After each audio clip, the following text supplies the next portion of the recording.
I don't ever slow up, no I don't take sh**. I got no love for the fakeness. If you wanna play tough and wanna hate this, Bismillahirrahmanirrahim. Assalamualaikum warahmatullahi wabarakatuh. Robbi sholli sadri wa yassir li amri wahlul 'uqdatam min lisani yafqahu qawli. Selamat sore sahabat Fitness Mania dimanapun berada. Jumpa lagi dengan saya Ervan di channel Master Ervan. Sore ini di Kota Bondowoso mendung, ya agak gerimis. Saya persiapan latihan jam 4 di gym lagi.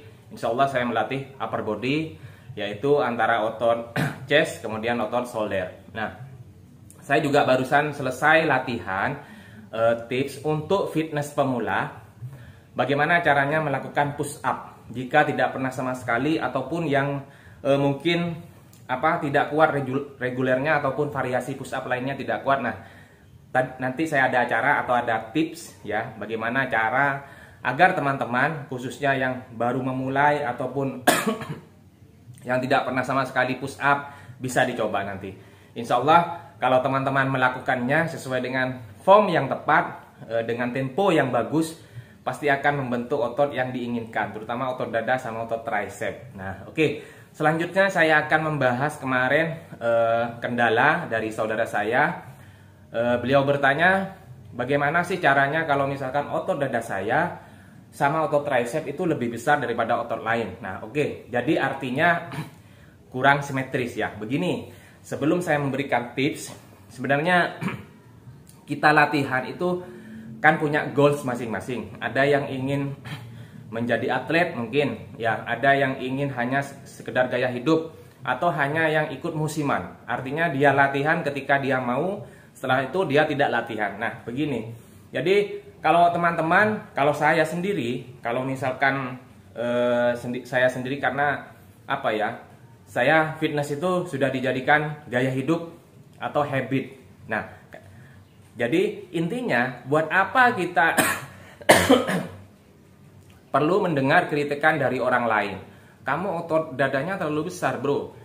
Otot tricepnya kamu juga terlalu besar. Otot backnya kamu kurang, bicepnya kamu kurang, dan macam-macam. Otot paha. Artinya kalau teman-teman itu mendengarkan omongan mereka, penilaian mereka, teman-teman bisa tidak fokus. Dan programnya terhambat karena pikirannya fokusnya ke omongannya teman-teman yang mengkritik itu. Padahal kita latihan bukan untuk dinilai. Saya sudah bilang, kita latihan bukan untuk dinilai. Kecuali yang ingin menjadi atlet atau yang ingin ikut kompetisi ya. Bisa. Mungkin bisa lah untuk lebih diseimbangkan. Nah, jadi tidak usah galau, tidak usah pusing ya. Kalau tipsnya menurut saya, jika misalkan teman-teman punya kendala seperti itu, nah begini saja. Dalam satu minggu, kalau misalkan latihannya 4 kali, satu minggu, satu hari, satu kalinya main chest, tricep, kemudian sisanya otot-otot yang lain. Bagaimana kalau dalam satu minggu tidak usah main chest dulu? Kalau misalkan ingin latihan chest, push up saja di rumah. Itu saja. Jadi dengan tujuan untuk menyeimbangkan otot yang lain. Misalkan otot bicepnya kurang, ya latihan di gym bisa bicep, kemudian back, kemudian bicep. Back, bicep, kemudian back, shoulder. Nah, seperti itu saja sudah. Kemudian kakinya sama perut juga tidak apa-apa. Jadi chestnya dikurangi dulu. Karena kalau saya sih sendiri kurang begitu suka ya. Saya sendiri juga kurang begitu suka kalau dada terlalu besar. Ya, jadi saya akali dengan saya upper body misalkan ya. Upper body saya latihannya misalkan Senin seperti sekarang antara chest dengan shoulder. Nah, chest dengan shoulder. Saya fullkan chestnya itu sampai mana kekuatan batas tubuh saya. Misalkan kalau terakhir sudah saya misalkan pakai butterfly atau cable cross, kemudian tenaga saya diakhiri dengan tricep dip atau tricep extension pakai cable atau pakai dumbbell, barbell. Kemudian saya sudah selesai. Sementara saya ingin masih melatih otot tricep. Nah, terus bagaimana itu? Ya sudah, jangan dipaksa lagi. Berarti kondisi atau batas kemampuan teman-teman hanya seperti itu. Nah, besoknya ngelanjutannya yang kemarin, yaitu shoulder sama back. Besoknya lagi back sama shoulder. Gitu aja sudah. Jadi chestnya itu hanya satu kali. Tidak perlu diulang, tidak perlu dinaikkan beban, atau tidak perlu main terlalu ngoyo. Caranya juga misalkan seperti teman-teman push up saja di rumah tidak apa-apa.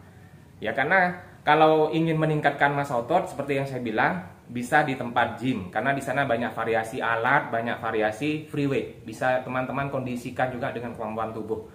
Kalau hanya kita push up, hanya menjaga saja, menjaga maintenance. Nah, itu yang mungkin sarannya saya. Kalau misalkan ada yang saran yang lebih benefit atau lebih masuk akal, silahkan. Karena saya juga punya member seperti itu. Jadi saya kondisikan, bang, saya kok otot dada, malah dia otot dada sebelah kirinya kurang nampak. Akhirnya saya variasikan dengan main unilateral, artinya pakai dumbbell. Jadi misalkan yang kanan pakai 10 kilo, ya, yang kiri bisa pakai 12,5 kilo. Jadi repetisinya bisa 8, artinya harus lebih berat daripada yang kanan. Karena untuk mengejar otot yang tertinggal itu. Ini saya sudah bahas, bagaimana cara mengatasi otot yang sebelah kanan atau kiri lebih besar daripada otot yang satunya. Nah itu. Jadi intinya begini teman-teman, saudara. Kita tidak perlu fokus sama omongannya orang, sama penilaiannya orang. Ya, misalkan ada otot yang kurang atau misalkan ada yang lebih dari, misalnya tidak estetik lah, artinya tidak begitu bagus dilihat. Misalkan menurut teman-teman sendiri, ya bagaimana caranya kita lebih dominan melatih otot yang lain daripada otot yang lebih besar tersebut. Paham maksud saya ya? Jadi walaupun misalkan bicepnya terlalu besar, tidak imbang dengan tricepnya yang dilatih terus. Bicepnya kurangilah, hanya seminggu 1 kali. Nah seperti itu maksud saya. Oke, mudah-mudahan bermanfaat. Tetap dukung channel saya dengan cara subscribe, Muscle Fun, like, comment, and share sebanyak-banyaknya. Terima kasih. Assalamualaikum warahmatullahi wabarakatuh.